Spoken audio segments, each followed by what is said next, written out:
Olá, viemos apresentar o nosso projeto de código Morse aqui. Vamos mergulhar no código-fonte aqui, desse decodificador inteiro de código Morse. O mais legal desse programa é que ele não só traduz códigos perfeitos, mas também consegue lidar com códigos corrompidos, como podemos ver nos asteriscos. E agora eu vou explicar como que o código funciona em si.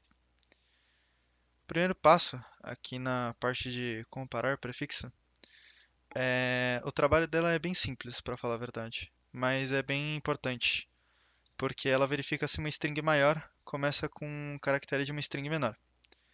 Imagine, por exemplo, que queremos saber se a palavra programador começa com pro. É exatamente isso que a função faz. Ela usa um laço for, aqui, esse laço aqui, para comparar as letras uma a uma.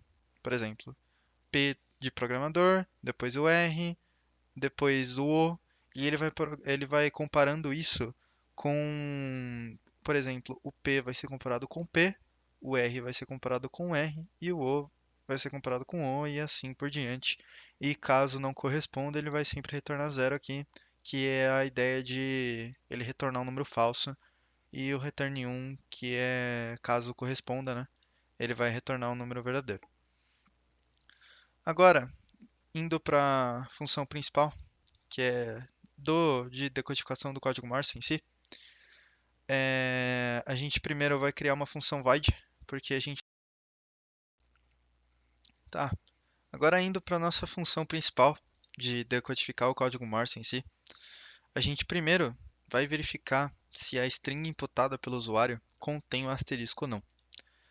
Vamos considerar o caso de que possua o asterisco.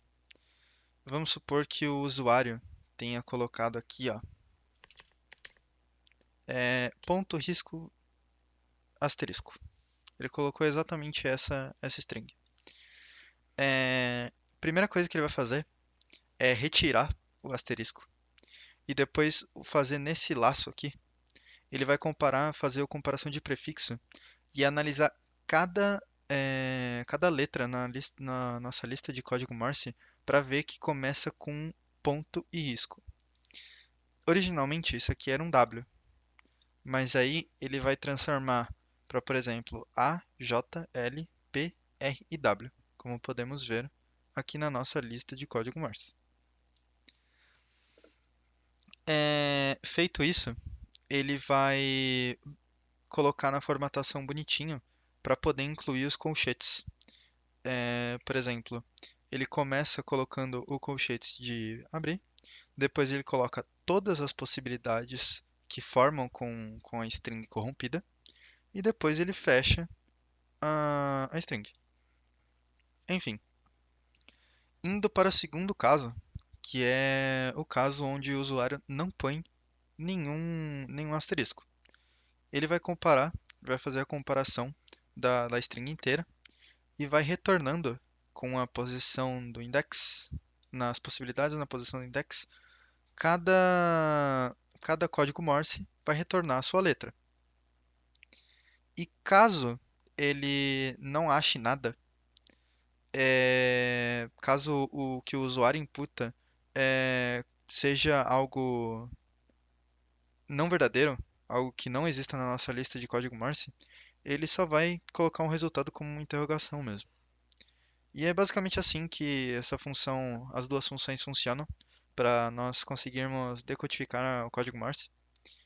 Ele primeiro checa os códigos explicitamente marcados como corrompidos, depois ele busca por correspondências perfeitas e por fim trata todo o resto como um código incompleto.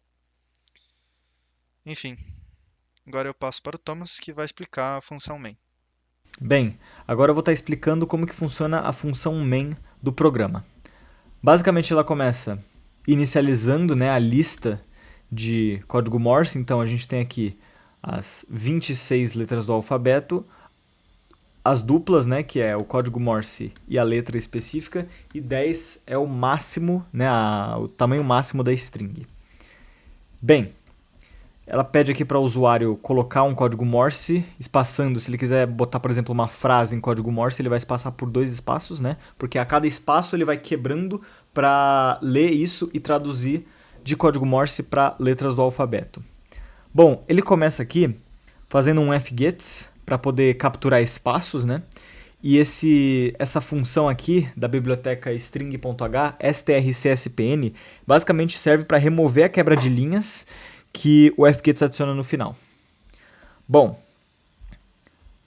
indo aqui para baixo, nessa parte aqui do char código atual, é basicamente um buffer que monta o código Morse que está sendo lido. Então ele vai montar aqui o código Morse. Esse int índice código é basicamente o índice da leitura aqui do código atual. Então ele controla basicamente a posição da escrita dentro desse código atual. E o int i aqui é basicamente só o índice que vai percorrer a mensagem. Bom, aqui ele faz um while one, que seria o mesmo que um while true, se a gente for falar da sintaxe do Python, por exemplo. Basicamente aqui, dentro desse if, ele está checando que se o caractere não for um espaço ou fim de uma string, ele é parte de um código Morse.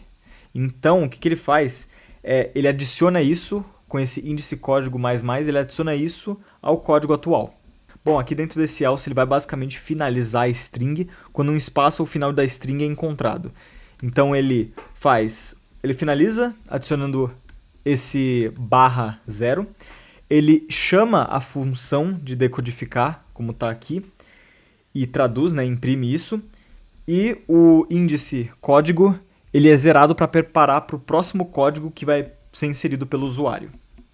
Aqui nesse if, juntamente com esse while, ele vai inserir um espaço na frase, né, final, se o usuário tivesse colocado 2 espaços. Então é basicamente o que foi dito aqui em cima no print, que se o usuário quiser escrever, por exemplo, uma frase, ele vai ter que espaçar por 2, porque se ele espaçar só por 1, o programa ele vai contar o que foi colocado antes como uma palavra, assim. E ele não vai fazer essa separação. Então, para separar, ficar tudo separado como se fosse numa frase, não ficar tudo junto, ele vai basicamente adicionar um espaço quando o usuário colocar 2. Bem, só finalizando, essa última parte aqui, por mais que pequena que seja, é muito importante também. Basicamente, sai do loop se for o fim da mensagem principal. Ou seja, quando acabar a mensagem principal, ele vai aqui com o /0 sair desse loop para começar de novo. E é isso. Esse é o nosso código construído aí para um usuário que queira inserir uma mensagem em código Morse, queira vê-la traduzida no alfabeto normal. É isso.